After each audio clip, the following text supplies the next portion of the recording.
ये है सुबह की सौंधी सौंधी धूप।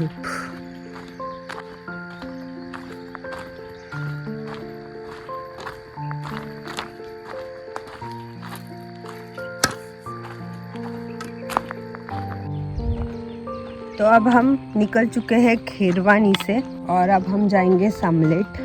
तो देखते हैं अब हम वहाँ पे कितनी देर में पहुँचेंगे और पता नहीं आज भी कहाँ पे रुकने वाले हैं, क्योंकि बहुत बार ऐसे होता है कि हम सोचते कुछ और है और होता कुछ और है।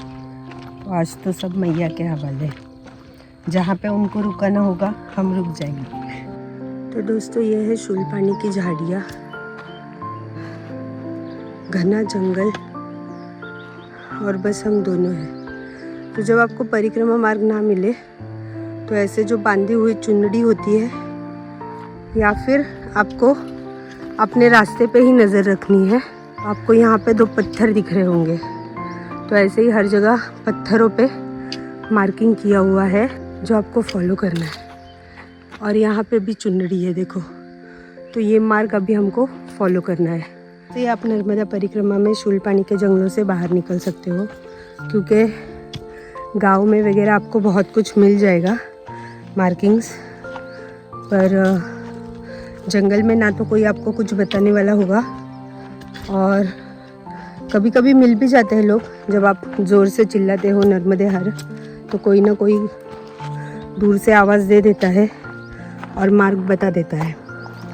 पर जब नर्मदे हर बोलने के बाद भी कुछ ना सुनाई दे तो इन झंडों को और इन निशानों को ढूंढने की कोशिश कीजिए। हाँ, आए थे सेमलेट के रास्ते में, इन माता जी की कुटिया है, ये इनके बच्चे हैं। तो यहाँ पे हमको पानी दे दिया इन्होंने। यहाँ से है 2 से 2.5 किलोमीटर, तो अब हम वहाँ चल के जाएंगे।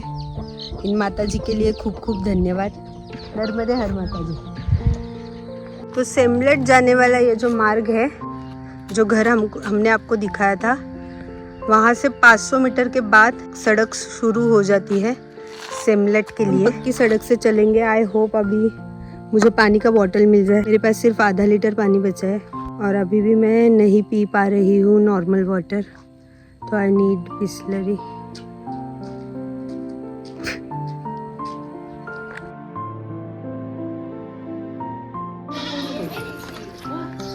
सॉरी, अब हम सेमलेट से निकल रहे हैं और यहाँ पे लिखा है बादल का ये रोड।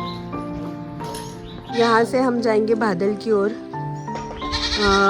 यहाँ पे जो लिखा हुआ है इसके हिसाब से सामने हमारा मार्ग शुरू है। सेमलेट से निकल के बादल की ओर जाते हुए हम 1.5-2 किलोमीटर आगे आ चुके हैं और ये पूरा जंगल है और जंगल में सिर्फ हम 2 शेर। तो इस तरह से हम चल रहे हैं जंगलों के बीच, ना कोई आगे ना कोई पीछे। कल तक बहुत डर था, आज ऐसा कुछ नहीं लग रहा है। इस जर्नी में एक बात समझ में आती है कि कोई तुम्हारे साथ हो या ना हो, तुम्हें चलते रहना है। बस यही हमारे जीवन का भी नियम है, किसी पे डिपेंड नहीं होना चाहिए। हमारी लाइफ है, हम अकेले आए हैं, हम अकेले जाएंगे। ज़्यादा से ज़्यादा आप अपने जीवन साथी पे निर्भर हो सकते हो, उससे ज़्यादा कोई भी आपको कुछ भी ओ नहीं करता है और आप किसी के सहारे चल भी नहीं सकते। तो आपको जो भी चलना है अपने हिसाब से चलना है। जो कहेंगे आपको हम 40-50 किलोमीटर रोज चलते हैं, उन सबको सीरियसली लेने की ज़रूरत नहीं है। आपकी कैपेसिटी, आपकी हेल्थ और आपको जितना बन पड़े उतना ही रोज चलिए, क्योंकि ये कोई रेस नहीं है कि कौन आगे जाएगा और कौन जीतेगा। हम जब शहर में होते हैं हम यही करते हैं, रैट रेस में भागते हैं, और यहाँ भी आके वो नहीं करना है। अगर आप वही करोगे तो फिर क्या ही आप खुद से मिल पाओगे। तो खुद की कैपेबिलिटी जाननी है, खुद को पहचानना है, तो लोगों से थोड़ी दूरी बना के रखिए, अपने में रहिए, खुद के मन को जानने की कोशिश कीजिए। इतना ही कहना चाहूँगी। यही सिखाती है ये नर्मदा परिक्रमा और ये शूलपानी का जंगल। तो ये जितने भी पहाड़ आप देख रहे हो वो सब पार करके हम झाड़ियों से निकल रहे हैं। पता नहीं आगे और ऐसे कितने पहाड़ होंगे जो हमको पार करने हैं। मे भी हमको यहाँ पे 6-7 दिन भी लग जाए। नेटवर्क भी नहीं है, पानी तो बिस्लरी नहीं मिल रहा है, बट नॉर्मल वाटर आपको किसी भी घर में जाके मांगोगे मिल जाएगा। घर थोड़े दूर दूर है पर आपको पानी हर जगह पे मिलेगा, टेंशन की कोई बात नहीं है। मुझे बिस्लरी की वजह से प्रॉब्लम आ रहा है, बाकी सब ठीक। मेरे पीछे जो पहाड़ियाँ है वो सारी क्रॉस करके हम 2 दिनों में यहाँ तक पहुँचे हैं। इसे कहते हैं शूलपानी की झाड़ी। अभी ख़त्म नहीं हुई है, लोग कहते हैं हमको और 4, 5 या 8 दिन भी लग सकते हैं यहाँ पे। बहुत थके हैं, सुबह से बस फरसान ये वो खाया है, बाल भूख कहीं पे नहीं, कुछ भी नहीं मिला है, नाश्ता नहीं मिला है, कुछ नहीं। पिछले 3-4 दिन से ऐसे ही चल रहे हैं। अभी अगर आश्रम में खाना नहीं मिला तो आज भूखे रहना पड़ेगा बिस्किट्स पे। तो यात्रा बड़ी कठिन है। मैं ये नहीं कहूँगी कि हर किसी के बस की बात है, पर मैं ये भी नहीं कहूँगी कि कोई नहीं कर सकता। अगर मनोबल सच्चा है तो कोई भी कर सकता है। इन पहाड़ों से गुजरते वक्त और इन रास्तों को काटते वक्त बस एक ही बात मन में आ रही थी कि मन में कोई ख्याल क्यों नहीं आ रहा है। मन इतना खाली और शून्य अवस्था में आज से पहले कभी नहीं था। ना हमें ये पता था कि हम कहाँ से आए हैं और ना इसकी चिंता हो रही थी कि हम कहाँ पे पहुँचेंगे।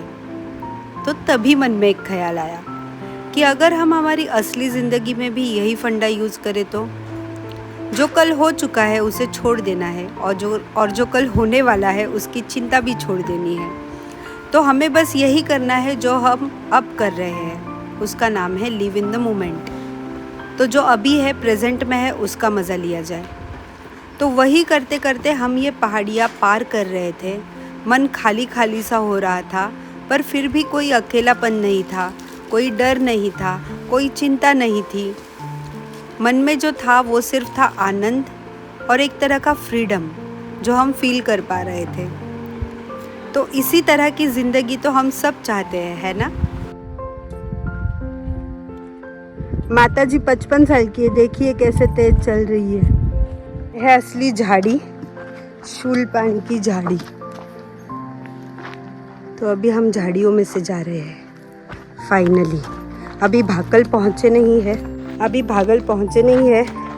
अभी तो टाइम है पहुँचने में।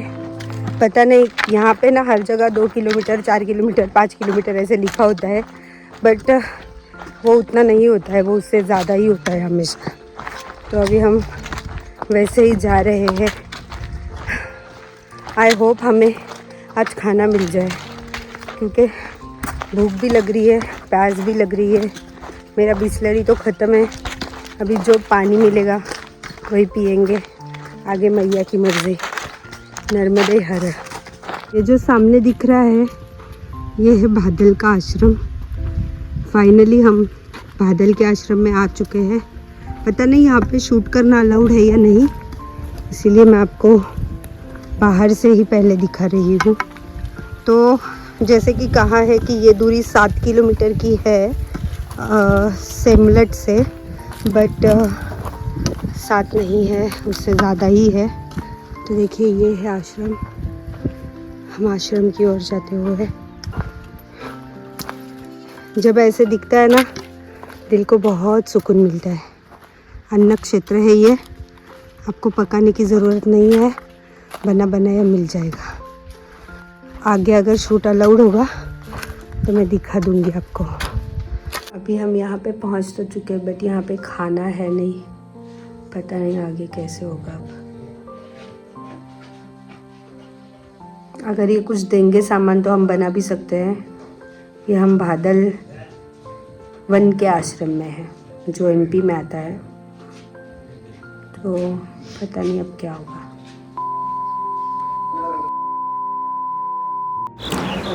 तो आपने हमारी हालत तो देख ही ली है क्या हो गई थी, और सोने पे सुहागा ये था कि हमें और ज़्यादा चलना पड़ा। तो क्या हम भूखे चले थे? और हम कहाँ पहुँचे थे? हम पहुँचे थे टाइम ट्रैवल करके 70 साल पीछे। कैसे, कहाँ, ये सब जानने के लिए आपको नेक्स्ट एपिसोड तो देखना पड़ेगा। तो आई होप आपको मेरे वीडियोस पसंद आ रहे हैं। मैं जानती हूँ बहुत सारे लोग मेरे वीडियोस देख रहे हैं, ये भी मैं जानती हूँ, पर ना कोई सब्सक्राइब नहीं कर रहा है। तो प्लीज़ फटाफट सब्सक्राइब कीजिए ताकि मुझे मोटिवेशन मिले और मैं आपके लिए अच्छा कंटेंट लेके हर हफ्ते आ पाऊँ। तो अब मिलेंगे नेक्स्ट व्लॉग में, तब तक के लिए बाय बाय।